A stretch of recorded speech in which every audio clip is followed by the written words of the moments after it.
बिस्मिल्लाहिर्रहमानिर्रहीम। हम लोग सेल्स को कंटिन्यू कर रहे थे।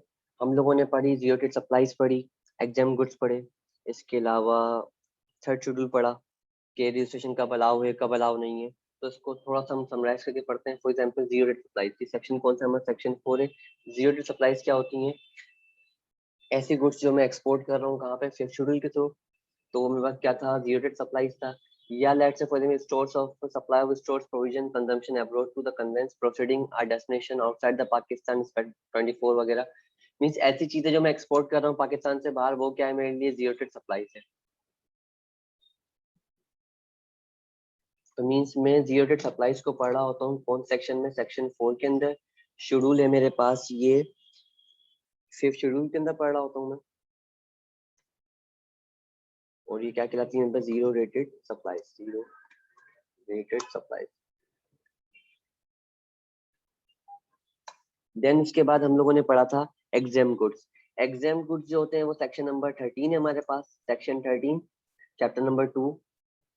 और शेड्यूल जो है हमारे पास ये 6 शेड्यूल। एग्जाम सप्लाईज क्या होती हैं, जिसपे हम लोग आउटपुट टैक्स चार्ज नहीं कर सकते, जिसपे हम लोग आउटपुट टैक्स चार्ज कर ही नहीं सकते।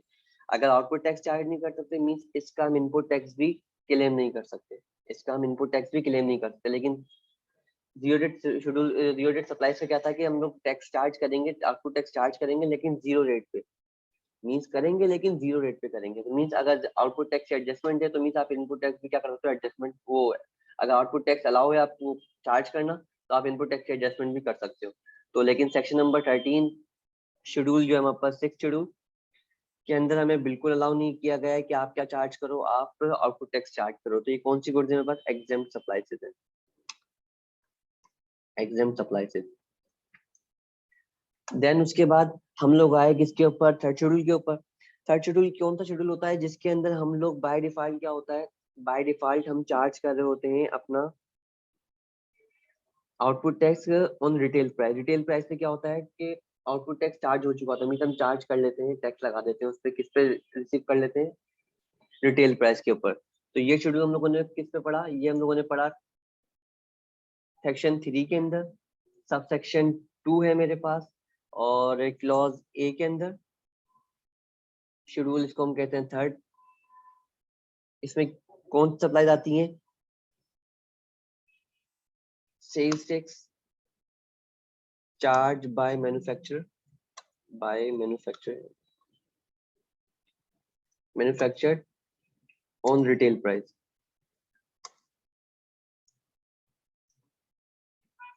ये हमने कहाँ पढ़ा, section 3 sub section 2 clause A और शेड्यूल थर्ड के अंदर, कि सेल्स टैक्स चार्ज हुआ होगा मैन्युफैक्चर के जरिए कहाँ पे, रिटेल प्राइस के ऊपर। ये 3 सेक्शन हम लोगों ने पढ़े थे। फिर हम लोगों ने पढ़ा था, फिर हम लोगों ने पढ़ा, क्या पढ़ा था, फिर हम लोगों ने पढ़ा कि रिफंड ऑफ इनपुट टैक्स जो है, इनपुट टैक्स जो रिफंड करने का तरीका है, रिफंड ऑफ इनपुट टैक्स हम लोग पढ़े थे शायद सेक्शन नंबर 10 के अंदर।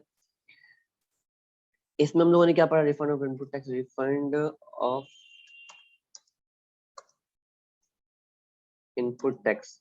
रिफंड ऑफ इनपुट टैक्स क्या था, तो देखते हैं।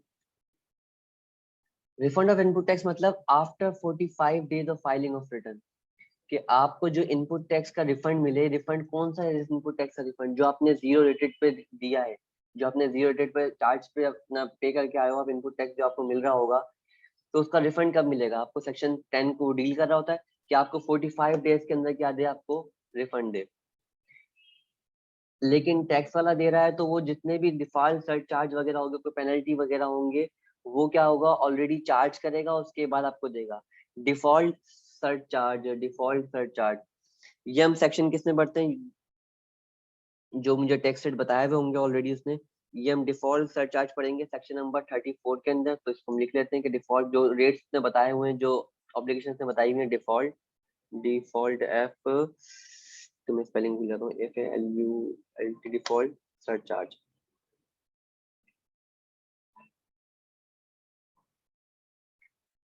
जो चार्जेस उसने बताए हुए होंगे बाय डिफॉल्ट, उसके जरिए हम क्या करेंगे, उसको माइनस करेंगे। जो टैक्सेस वगैरह लगाए हुए होंगे, जो पेनल्टी वगैरह लगी होगी उसमें बता रहा होगा मैं। तो वो सब चार्जेस क्या लेंगे हम लोग, माइनस करेंगे। उसके बाद क्या देगा, टैक्स वाला हमें वापस देगा। फिर लिखा हुआ लेट्स से फॉर एग्जांपल कोई डिस्क्रिपेंसी आती है तो 60 से लेके 120 दिन का टाइम होगा, क्या आपको डिले करेगा। रिंग कौन करेगा, by an officer not below the rank of additional commissioner. अच्छा, यहाँ पे एसी का मतलब एडिशनल कमिश्नर है, ना कि असिस्टेंट कमिश्नर। और अगर लेट से बोर्ड करती है तो बोर्ड कितना डिले कर सकती है आपको, ज्यादा से ज्यादा 9 महीने। बोर्ड डिले करेगी 9 महीने, और 60 से 120 दिन कौन डिले करेगा आपको, ऑफिसर करेगा, लेकिन वो एडिशनल कमिश्नर से बिलो द रैंक नहीं हो। फिर उसके बाद डिले हो रहा है अगर कोई, और आपको उस पर क्या, आपको डिले के ऊपर लेट से आपको रिफंड होना था, कोई लेट से 1 लाख रुपए रिफंड होना था या 10,000 रिफंड होना था, आपको उन्होंने 9 महीने लेट कर दिया बिना वजह के लिए, और आप पे कोई पेनल्टी लगी भी नहीं, वो बिना वजह डिले करते जा रहे थे, तो वो क्या देंगे आपको, वो आपको इंटरेस्ट रेट देंगे। इंटरेस्ट रेट देंगे, इंटरेस्ट रेट किस पे देंगे वो आपको, वो इंटरेस्ट रेट देंगे आपको कायबोर के ऊपर, कायबोर पे। कायबोर मतलब Karachi inter bank offered rate. अच्छा, ये सेक्शन कौन सा डील करेगा, ये सेक्शन डील करेगा सेक्शन 67। इसमें हम क्या पढ़े होंगे, डिले रिफंड। डिले रिफंड मतलब काइबोर के ऊपर जो रेट मिल रहा होगा, कौन सेक्शन डिफाइन कर रहा है मुझे, सेक्शन 67। तो सेक्शन 67 पे हम आते हैं, सेक्शन 67 पे, सेक्शन 67 डिले रिफंड। ये जो डिले रिफंड मिलेगा मुझे, मिलेगा वो किस पे मिलेगा मुझे, वो मिलेगा मेरे काइबोर पे, Karachi inter bank offered rate पे हम लोग क्या देगा, हमें वो वापस कर रहा होगा। तो हम लोगों ने डिफॉल्ट सरचार्ज पढ़ा। इसके अलावा सेक्शन 10 में हम लोग क्या, रिफंड ऑफ इनपुट टैक्स पढ़ रहे थे। तो रिफंड में दोबारा से आते हैं कि आपको 45 डेज में क्या करेगा, रिटर्न फाइल करना अपना, फाइलिंग रिटर्न के 45 दिन के अंदर आपको आपको रिफंड मिल जाएगा। लेकिन जब मिलेगा, जब आपको कोई पेनल्टी वगैरह सब चीजें माइनस करने के बाद देगा, आपको टैक्स वाला है सब चीजें माइनस करेगा। उसके बाद अगर नहीं होता कोई, आपको उसको लगता है कोई पेनल्टी वगैरह है आप पे, या कोई ऑब्लिगेशन वगैरह अराइज हो रही है, या कोई डिस्क्रिपेंसी आ रही है, आपको इशारी कर रहे हो, तो आपको 60 से 120 दिन लगाएगा कौन, ऑफिसर, या बोर्ड लगाएगी तो 9 महीने। और डिले रिफंड हुआ अगर, तो उसका आपको दिखा देगा, टैक्स वाले आपको इंटरेस्ट देंगे। इंटरेस्ट कौन सा सेक्शन में डिफाइन कर रहा है, सेक्शन 67 के अंदर डिले रिफंड के बारे में। और जो इनकम आपको मिल गई और इंटरेस्ट मिल रहा होगा, वो आपके लिए इनकम होगी। वो इनकम कहाँ चार्ज होगी, इनकम फ्रॉम अदर सोर्सेज के अंदर। यहाँ तक बात क्लियर है मेरी। तो पुरानी वीडियो वगैरह में हम जीरो डेट और एग्जाम गुड्स पढ़ चुके हैं already, fifth schedule, six schedule, और अच्छा भाई, फिर हमने पढ़ा कि let's say for example refund जो है, रिफंड क्या मतलब भाई, रिफंड से मुराद विद इन 1 ईयर। अच्छा, रिफंड जो हम क्लेम कर सकते हैं वो कितने साल में मतलब कितने टाइम में कर सकते हैं, 1 साल के अंदर हम कर सकते हैं, विद इन 1 ईयर। लेकिन अगर 1 साल से ऊपर हुआ तो फिर बोर्ड के ऊपर चांसेस है कि वो करे या ना करे। तो ये जो रिफंड लेने वाला चक्कर जो है, ये कौन सेक्शन में बताया हुआ, सेक्शन 66 में बताया हुआ है। सेक्शन 66 में क्या डिफाइन कर रहा है कि claim, refund to be claim within 1 year, claim to be refund, claim to be, claim करना है रिफंड। तो क्या इसका सेक्शन कौन सा, 66 है हमारे पास। अच्छा, ये सेक्शन 7 है नीचे वाला, एडजस्टमेंट ऑन इनपुट टैक्स। इसका हम आगे पढ़ते हैं, हम 66 वाला करते हैं। 66 कहाँ गया, ये रहा।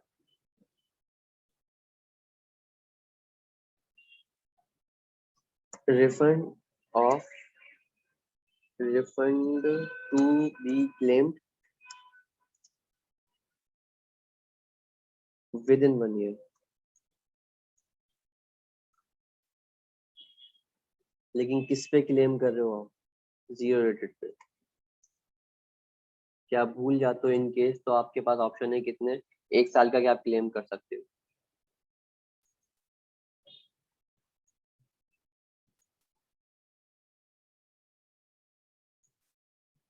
डन है यहाँ तक बात मेरी। अच्छा, refund to be claimed within 1 year of zero rated supply, ठीक है। उसके बाद हमने पढ़ा कि लेट से आप सेक्शन 7 पे हम आते हैं। सेक्शन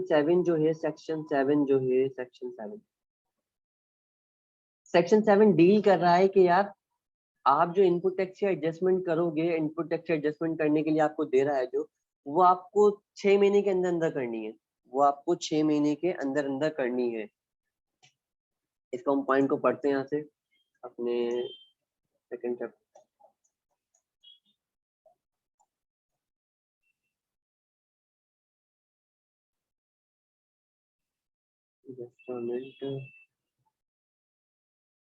अच्छा, बी पॉइंट पढ़ते हैं कि where are registered person did not deduct input tax within the relevant period, ही में, अब रेलेवेंट पीरियड में नहीं कर सकता अगर वो डिडक्ट वगैरह इनपुट टैक्स अपना, ही में claim such input tax in the return of any of the next 6 period. वो अगले 6 पीरियड्स में कभी भी कर सकता है, वो अगले 6 पीरियड्स में कभी भी कर सकता है, लेकिन 6 पीरियड्स। इसके अलावा alternatively the registered person may apply for the refund within 1 year of year. Let's say 0 date पे रिफंड मांगने के लिए कितने साल में कर सकता है, वो 1 साल के अंदर अंदर कर सकता है। सेक्शन 66 में बता रहा है ये। और the commissioner has power to grant extension in these limit in the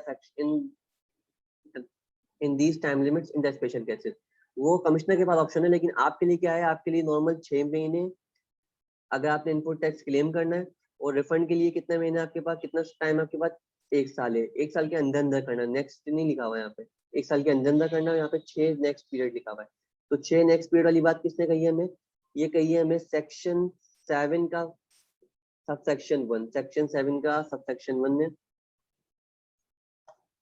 section 7 का है हमारे पास,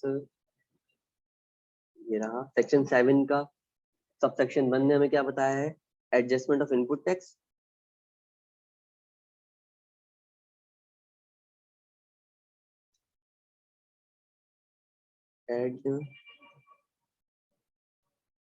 adjustment of input tax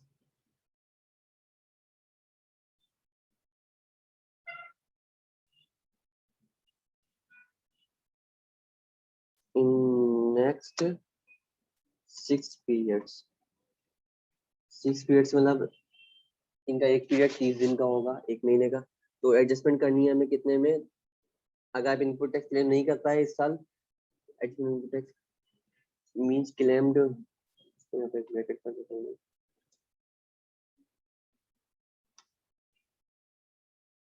in next period. अगर आप इस पीरियड में नहीं कर पाए तो अगले 6 पीरियड्स में आप कर सकते हो। सेक्शन 7 का सबसेक्शन 1 और डिस्क्रिप्शन के लिए adjustment of input tax claim in the next 6 periods. ठीक है, उसके बाद हमारे पास सेक्शन 7 का ही सबसेक्शन 2 जो है हमें डिफाइन कर रहा है कि आपके पास क्या होनी चाहिए, आपके पास टैक्स इनवॉइस होनी चाहिए with is name and TN. इसको मैं सेक्शन से पढ़ते हैं हम लोग यहाँ पे, ऑर्डिनेंस से ही, सेक्शन 7। अच्छा भाई, ये सेक्शन 7 क्या नाम था हमारे पास, determination of tax liability. Determination of tax liability को हेडिंग डाल देता हूँ इस पे, डिटर्मिनेशन ऑफ टैक्स लायबिलिटी की।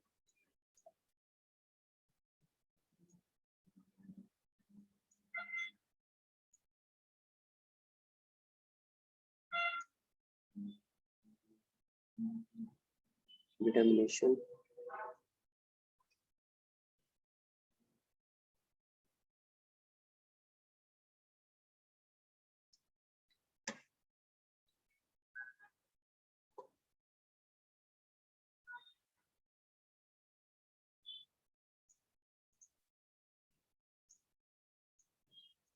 Okay. Determination of tax liability के बारे में किसने बताया हमें, सेक्शन 7 ने बताया। सेक्शन 7 का सबसेक्शन 1 क्या है कि अपना क्लेम जो आप 6 महीने के अंदर अंदर कर सकते हो। उसके बाद सबसेक्शन 2 ने क्या बताया कि registered person shall not be entitled to deduct input tax from his output tax. आप डिडक्ट नहीं कर सकते अपना इनपुट टैक्स कहाँ से, अपना आउटपुट टैक्स में से। कब नहीं कर सकते, अगर आपके पास टैक्स इनवॉइसेस नहीं है, अगर आपके पास रजिस्ट्रेशन नंबर नहीं है, एनटीएन नंबर नहीं है, तो आप क्या कर सकते हो, आप नहीं निकलवा सकते, मतलब आप क्लेम नहीं कर सकते। So in this case, the claim of input tax in respect of taxable supplies is made. He holds a tax invoice in his name bearing his NTN number in respect of such supplies. In case of supply of electrical or gas connection, gas, a bill bearing his NTN number, registration number, and the address where the connection is installed. Means start के 2 point जो हैं ये वाले, ये वाले 2 point जो हैं ये नहीं, ये वाले नहीं, ये वाला पॉइंट लास्ट वाला और ये फर्स्ट वाला, ये पॉइंट किस में क्लियर हो रहा है? ये हो रहा है सबसेक्शन 2 के अंदर, 2 के क्लॉज नंबर 1 के अंदर, 2 के क्लॉज नंबर 1 के अंदर।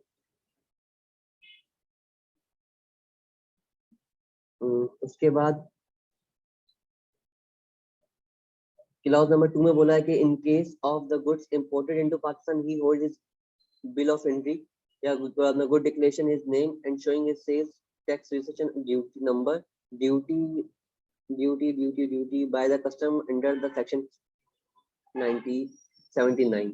कस्टम एक्ट, कस्टम एक्ट कौन सा होता है? कस्टम एक्ट 1969 है हमारे पास। कस्टम एक्ट कौन सा है? 1969।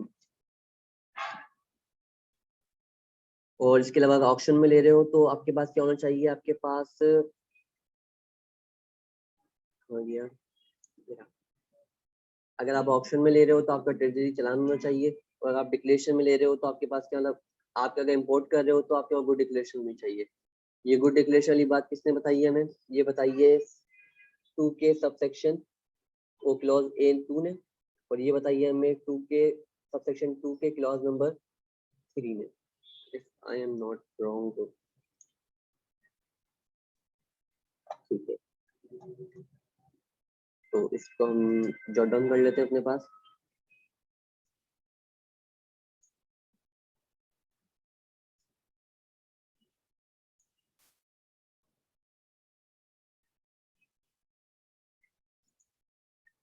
एक सबसेक्शन 2 स्टार्ट हुआ हमारे पास।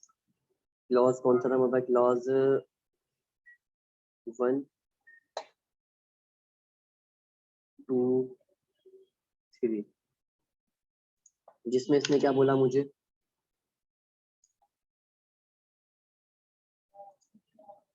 जिसमें इसने बोला हमें कि हमारे पास क्या होना चाहिए? हमारे पास टैक्स इनवॉइस हो with NTN number, with NTN,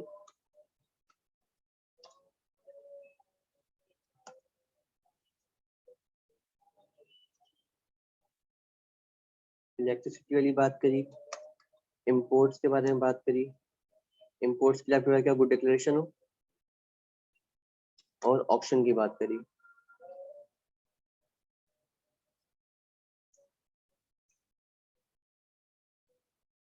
इसमें क्या होना चाहिए? आपको ट्रेजरी चलान होना चाहिए। सेक्शन 2 के सबसेक्शन अपने क्लॉज 1 2 और 3 ने बात करी। तो यहाँ तक बात क्लियर है? हमें बात हम यहीं तक रखते हैं, इंशाल्लाह फिर मिलते हैं थोड़ी देर में।